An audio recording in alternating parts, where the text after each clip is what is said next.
I don't care if you're the 13th pick or the guy that's trying out. They got a Raider uniform on. We're going to treat them accordingly. They earn the right to stay here. They earn the right to get more reps. Just excited to get them here, man. It's just good to get a full roster.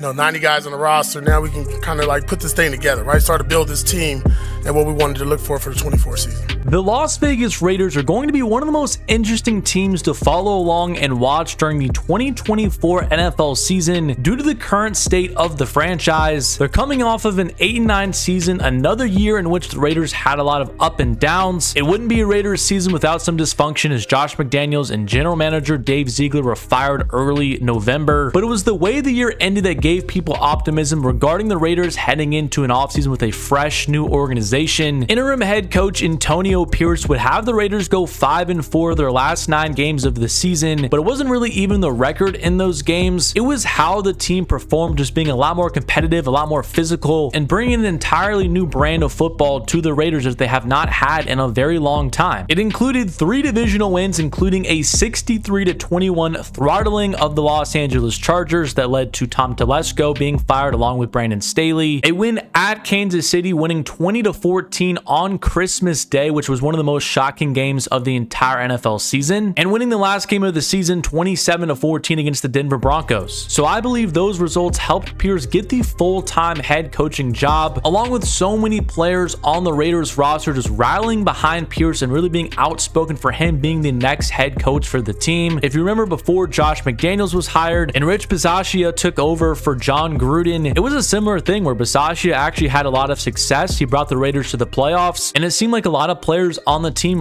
really liked him. But Raiders owner Mark Davis decided not to make him the full-time head coach, and we since learned that was a pretty big mistake. So I think that also played a role into giving Pierce, who really impressed as the interim, the full-time job. And while I still personally have some questions regarding Pierce's ability to be an X's and O's coach, make in-game adjustments, it's very clear that he is a great leader that players want to play for. And when you're trying to build and set a foundation, I think a coach like that is very good for a team. The last major piece of this regime was hiring Tom Telesco away from the Los Angeles Chargers. I mentioned him earlier, but the Chargers just really wanted to go in an entirely different direction with their organization. I'm not one of those people that thinks Telesco is a bad GM. You can look at signings, you can look at draft picks for every single general manager and every single sport, and you're going to see good moves, you're going to see bad moves, and Telesco has his fair share of both of those. I think the biggest criticism of him, though, is in free agency. The last few years with the Chargers, he did choose to pay heavy money to the wrong players, and I do think that was ultimately his undoing. But he has drafted a lot of really good players through the draft, and he also has a ton of experience being the head of an organization. So when you have a first-time head coach, it's important to get somebody that has experience to work with him and show him the ropes. So I did like the hiring of Telesco to work with Pierce and this new organization. But enough talk about the organization. What's really interesting about this Raider team is the roster that they have constructed. Although the Raiders have not won a playoff game since 2002, the current iteration of this team does not lack star talent. Devontae Adams is one of the best wide receivers in the entire league, and he is still on the team. Max Crosby has emerged as one of the best pass rushers in the league as well. There's some pieces on the offensive line as well with Colton Miller, who is a great left tackle. So the cupboard was not completely bare for this team heading into this offseason, but they made sure to go out and get even more pieces to help them get over the hump in 2024. Their biggest move was signing Christian Wilkins to a 4-year, $110 million